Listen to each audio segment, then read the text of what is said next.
लेकिन वो तो वॉलंटरली लड़ रहे हैं ना, उनको जबरदस्ती ये कोई आप बता समझ रहे हैं वॉलंटरी लड़ रहे हैं, मैं तो इस चीज़ को समझ नहीं रहा नहीं। हूँ आपको कि क्या लगता है? ये एक सोची समझी साजिश के तौर पर इन कैंडिडेट्स को उठाया जा रहा है, यहाँ के मैंडेट को कमज़ोर किया जा रहा है इंडिया अलायंस के खिलाफ, कि इंडिया की अलायंस की सरकार ना आए, नेशनल कॉन्फ्रेंस और कांग्रेस की सरकार ना आए। Baramulla goes to polls on the 1st of October in the third phase. Today we are in Baramulla and we are joined by a political activist, a person who is an educationist, but he was formerly a stone pelter. He was known for his stone pelting activities in Baramulla 10 years ago and also a first time voter. Let's speak to them.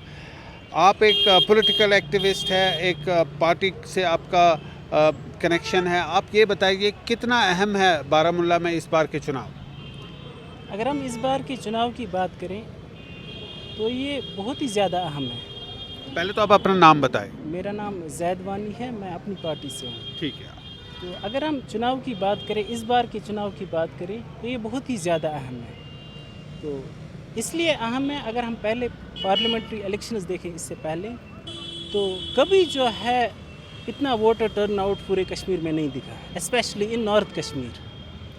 तो लोग सब voting के लिए बाहर आ गए और मुद्दा और मकसद यही था कि डेवलपमेंट हो जाए। पहले अगर बाइकआउट होता था, दूसरी चीज़ें होती थी, तो लोग बाहर नहीं आते थे, कॉलें होती थी। इस बार जो है सबसे ज़्यादा वोटर ये दिखा बाहर। तो वजह क्या है? अब वजह इसकी ये है, लोग पीस चाहते हैं। लोग जो है तंग आ चुके हैं स्ट्राइक्स से, दूसरी चीज़ों से तंग आ चुके हैं और एक चेंज चाहते हैं कि हर एक चाहता है कि वो पार्टिसिपेट करे, हर आम आदमी चाहता है कि वो वोट डाले और हर एक चाहता है कि उसकी भी कुछ पार्टिसिपेशन हो हुकूमत के एतबार से।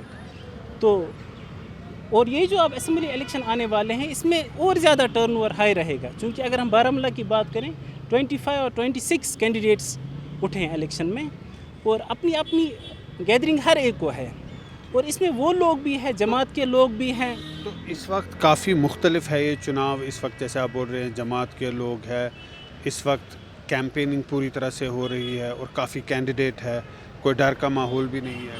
नहीं, कोई डर का माहौल नहीं है और चाहते हैं लोग अब जो है डेवलपमेंट की तरह बजे, पीस की तरह बजे। और स्टूडेंट्स स्पेशली जो पहले इंसर्जेंसी में ज़्यादा इन्वॉल्व थे, अब वो चाहते हैं कि वो मेन स्ट्रीम में आकर जो है डेवलपमेंट का काम करें और अपने कैरियर को सुधारें और अपने देश को आगे बढ़ाएं। We are also joined by Mudassir. Now he belongs to Baramulla at a time in the past when the stone pelting used to be at its peak in Baramulla, in Sopor, in these areas. He led actually those teams of stone pelters. He was called infamously at that time Chota Gilani, but now he's completely transformed. His name is Mudassir. He runs an educational institute. Mudassir, ये बताइए कि काफ़ी लंबा सफ़र रहा आपका, एक transformation रही। पहले आप पत्थरबाजी में इन्वॉल्व थे, सब कुछ छोड़ा आपने, आप एजुकेशन में आए। एक बार आपने वोट दिया है जनरल इलेक्शन में, लेकिन असेंबली इलेक्शन में पहली बार आप वोट दे रहे हैं। किस तरह से आप ये चुनाव देखते हैं? देखिए सर, मैं आपको एक बात बताऊंगा, जितनी भी पार्टीज़ है, इलेक्शन का जो मकसद है, मकसद हमारा ये है कि हम इलेक्शन के थ्रू एक गुड रिप्रेजेंटेशन को फॉरवर्ड करें। जो हमारे जो मसले हैं, जो लोगों के मसले हैं, वो मसले रोड्स के हैं, वो एम्प्लॉयमेंट का मसला है, ऐसे ऐसे बहुत सारे मसले हैं जो प्रो पीपल इश्यूज़ हैं, उनको प्रमोट करें। अगर हम इस टाइम भी कुछ किसी नैरेटिव के ऊपर हमने वोट दिया, किसी आइडियोलॉजी के ऊपर हमने वोट दिया, जैसा कि पहले भी हमने देखा है कि पहले हमें एक पार्टी ने बोला सेल्फ रूल, दूसरे पार्टी ने बोला ऑटोनॉमी, इसी तरह से बहुत सारी ऑर्गेनाइज ने बोला बहुत सी बातें जो मतलब यहाँ के सब कश्मीरी लोग जानते हैं कि किस तरह से पिछले 70 साल, 60 साल, 50 साल यहाँ के जो लोगों को एक हिसाब से बेवकूफ़ भी बना दिया गया और बहुत उससे नुकसान भी हुआ लोगों का। मैं चाहता हूँ कि जो भी इस टाइम वोट डाले, वो सिर्फ ऐसे कैंडिडेट को वोट डाले जो आपके एम्प्लॉयमेंट की बात करे, जो आपकी जो पीस एंड प्रॉस्पेरिटी की बात करे और जो ऐसे इश्यूज़ को रेज़ करे जो लोगों को कहीं ना कहीं फ़ायदा पहुंचाए। ऐसे इश्यूज़ को मतलब ऐसे इश्यूज़ में लोगों को ना उलझाए कि हम कोई सब्ज़ बाग दिखाए, ऐसा नहीं होना चाहिए। आपको लगता है कि अनएम्प्लॉयमेंट एक बहुत बड़ा मुद्दा है बारामुल्ला में? बहुत सारे इश्यूज़ हैं, जैसे कि हमारा एजुकेशनल सिस्टम है, इसको अपग्रेड होना चाहिए। यहाँ से कितने सारे सेंटर्स निकलते हैं कश्मीर से, आप मुझे बताइए। एक ही मुझे एग्जांपल बताएं, हमारे डिस्ट्रिक्ट से कितना हमारा एजुकेशनल जो सिस्टम है बारामूला का कितना अपग्रेड हुआ। यहाँ का तो डिप्टी सीएम था, कितना यहाँ के इंस्टीट्यूशंस जो वो अपग्रेड काफ़ी कुछ करने की ज़रूरत है। We are also join by first time voter. आपका नाम क्या है? मेरा नाम रियाज अहमद है। फर्स्ट टाइम वोटर, पहली बार आप वोट दोगे, क्या सोचा है आपने, किस तरह के हालात है और क्यों आप वोट देना चाहते हो इस बार? जहाँ तक सर हम इलेक्शन की बात करें तो हम इलेक्शन में सिर्फ एक ही चाहते हैं कि एज अ स्टूडेंट हम पॉलिटिशियन तो नहीं है, हम एज अ स्टूडेंट चाहते हैं कि थोड़ी बहुत डेवलपमेंट होनी चाहिए। और जो डेवलपमेंट होनी चाहिए इसमें कि अनएम्प्लॉयमेंट ज़्यादा है, एम्प्लॉयमेंट मिलनी चाहिए। लोग जो हैं बेरोज़गारी ज़्यादा हो बढ़ आपको भी लगता है बेरोज़गारी सबसे बड़ा मुद्दा है? सबसे बड़ा मुद्दा यही है बेरोज़गारी का। तो इसमें अगर थोड़ा सा चेंज आता है तो कहीं ना कहीं लगता है कि पॉलिटिक्स हमारे से ठीक ही रहेगी। Right, we are also join by some more friends who have come in. आप बताइए आपका नाम क्या है? जी, मेरा नाम साहिल माखनू है। मैं कांग्रेस से वाबस्ता रखता हूँ। आप कांग्रेस से वाबस्ता है। आप किस तरह से देख रहे हैं चुनाव में, खासकर बारामूला में?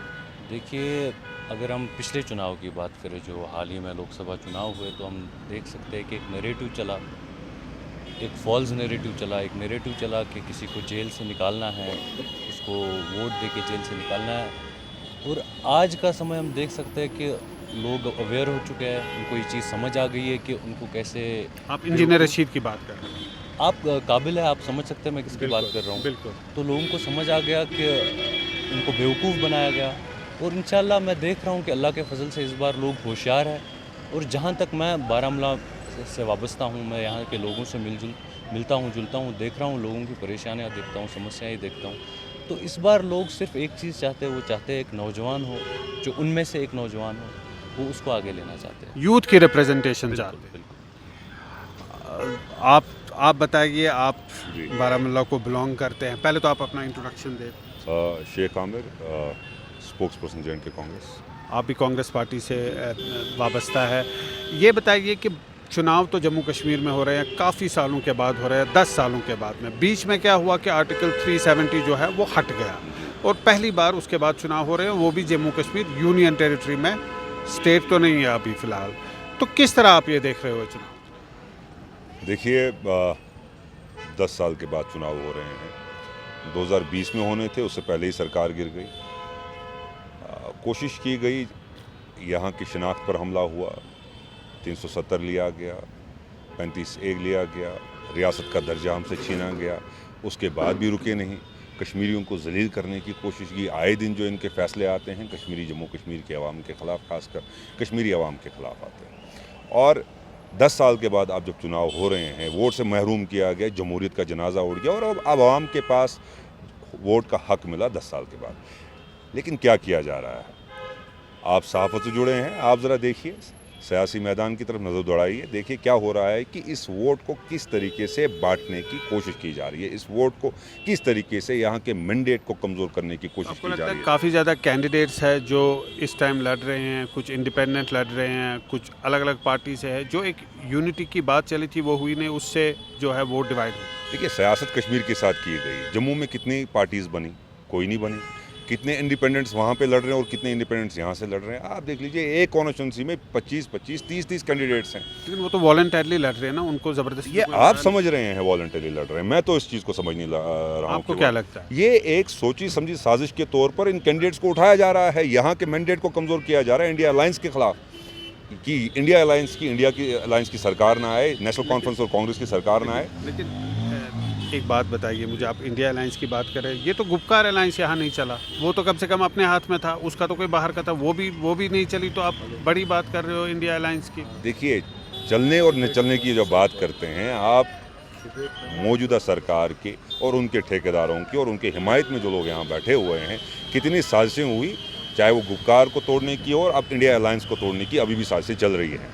लेकिन जिस तरीके से जमहूरियत का एक जो दिखावा कर रहे हैं, जमहूरियत है, लेकिन यहाँ के जो असल में जिस तरीके से चुनाव होना चाहिए था कि लेवल प्लेइंग फील्ड होना चाहिए था, वो नहीं है। और इस वोट को आप देख लीजिए, कहाँ कहाँ से कैंडिडेट आ रहे हैं जिनको घर में कोई जानता नहीं है। छोटे छोटे पॉकेट्स में से वोट लेने के लिए और उस वोट को कमज़ोर करने के लिए यहाँ पर जो है तमाशा चल रहा है। So what he's saying is that there are many candidates in the fray, and that would lead to a division of votes, and that's not going to help India Alliance. Now, India Alliance, Congress and National Conference are in the India Alliance. PDP is fighting it outside of India Alliance. The Gupkar Alliance didn't last for long, so now the parties are fighting separately.